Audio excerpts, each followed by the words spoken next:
শুভ সকাল বন্ধুরা। আজকে আমাদের বাজার থেকে কি মাছ আনা হয়েছে সেটাই তোমাদের সঙ্গে একটু শেয়ার করছি। এই দেখো, আজকে আমাদের বাজার থেকে আনা হয়েছে এই যে পমপ্লেট মাছ। ঠিক আছে, পমপ্লেট মাছটা ধুয়ে নুন মাখানো হয়ে গেছে, এই যে পাশে নুন লাগানো রয়েছে। আর আনা হয়েছে শোল মাছ। শোল মাছটা হলুদ মাখানো হয়ে গেছে, এটাকে ভাজতে বসাবো আর এটাকেও ভাজবো।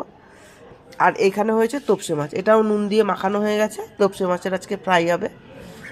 এটাকে এখন আদা, রসুন আর পেঁয়াজের রস আর লেবু দিয়ে আর গোলমরিচ দিয়ে এটাকে মাখিয়ে ম্যারিনেট করে রেখে দেবো 2-3 ঘন্টার জন্যে। আর আনা হয়েছে ফ্যাসা মাছ, এটা আজকে খাওয়া হবে না, এটা রেখে দেবো, এটা কালকে পরশু খাওয়া হবে। যেহেতু ছেলে কালকে চলে যাবে, ওই জন্যই আজকে একটু মাছের পরিমাণটা বেশি। ও তো সিকিম থাকে, ও তো সব কিছু পায় না সব সময়, অতএব যেগুলো হাতের সামনে পাওয়া গেছে সেগুলোই আনা হয়েছে। এই হচ্ছে আজকে আমাদের বাজার থেকে মাছ এসছে। শোল মাছের রসা হবে, পমপ্লেট মাছ সর্ষে পাতুরি হবে, সর্ষে দিয়ে রান্না হবে, আর তোপসে মাছের ফ্রাই হবে।